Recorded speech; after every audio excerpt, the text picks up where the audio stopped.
नमस्कार।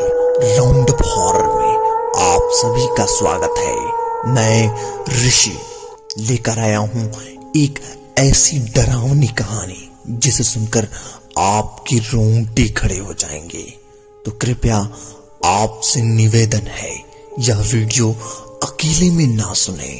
तो चलिए, डर की दुनिया में आप सभी का स्वागत है। केशव, उसकी पत्नी दोनों सो रहे थे।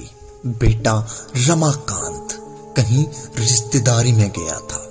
रात के 12 बजे अचानक पायल की आवाज सुनाई दी, जिसे सुनकर केशव को उसकी पत्नी रेमा चौंक गए। उसे लगा कि उसकी बहू सुनीता आ रही हो। वो डर से कांपने लगी। प्रेमा ने हिम्मत करके पूछा, कौन है?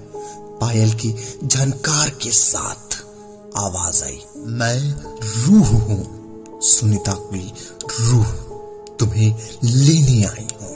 केशव बहुत गहरी नींद में था, उसे कुछ भी होश नहीं था। प्रेमा ने उसे जगाना चाहा, लेकिन वो नहीं उठा। रूह ने प्रेमा के गले को दबा दिया, जिससे उसकी जीभ बाहर निकल आई। वो मर चुकी थी। सुबह केशव की नींद खुली तो उसने प्रेमा को मृत पाया। उसका दाह संस्कार किया गया। 3 महीने में केशव के घर दूसरी मौत हुई थी। रमाकांत अपने घर आया और चिंतित रहने लगा। 1 सप्ताह के बाद रमाकांत बाहर आंगन में सोया हुआ था। सुबह मृत पाया गया और उसी के खून से लिखा था, सुनीता की रूह। लोगों को विश्वास हो गया कि रमाकांत की पत्नी आत्मदाह किया गया था, कि रमाकांत की पत्नी ने आत्मदाह किया था, इसीलिए उसकी आत्मा भटक रही है। वो ही इसी घर के सदस्य को एक एक करके मार रही है। अकेला केशव रह गया। उसने अपनी जान बचाने के लिए पुलिस की शरण ली। उसने अपनी पुत्रवधू को दहेज के लिए जला दिया था। अब वो रूह बनकर बदला ले रही है। केशव ने सारी बात पुलिस को बता दी। मुझे मत मारो पिताजी, मैं अपने भाई से कहकर आपकी सारी मांगे पूरी करवा दूंगी। सुनीता अपने सास और ससुर पति के आगे गिड़गिड़ा रही थी। सुनीता का पति रमाकांत अपने माता के साथ दे रहा था। उन तीनों ने सुनीता को एक कमरे में बंद कर दिया था। बाहर से लॉक लगा दिया और रोशनदान से एक नली के द्वारा केरोसिन छिड़क दिया। केरोसिन छिड़क कर उसे जलती हुई तीली फेंक दी। आधे घंटे के में चीखती चिल्लाती सुनीता शांत हो गई। आनन फानन में उसका अंतिम संस्कार कर दिया गया। सुनीता का भाई सुरेश आया और आस पड़ोस के लोगों से सच्चाई जाननी चाहिए, लेकिन किसी ने भी उसे सत्य बात नहीं बताई। सुरेश दुखी मन से घर वापस चला गया। थोड़ी देर बाद उसे एक पत्र मिला, जिसमें सुनीता ने अपने साथ ही अनहोनी आकांक्षा व्यक्त की थी। सुनीता ने स्पष्ट लिखा था कि दहेज की मांग दिन प्रतिदिन बढ़ती जा रही है। अगर आप आ सको तो मुझे राक्षसों से बचा लो। मां को कुछ मत बताना, बेकार में चिंता करेगी।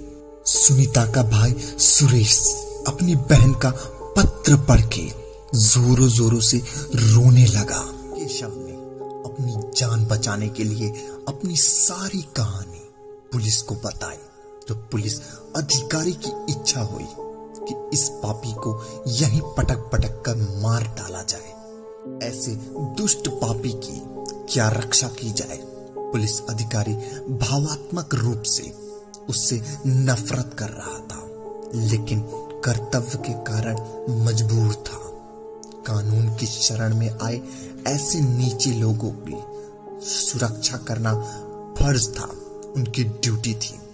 पुलिस अधिकारी ने उसकी सुरक्षा हेतु एक सिपाही साथ भेज दिया। साथ ही एक तेज तर्रार मातहत को उसके साथ केस की जांच के आदेश दिया।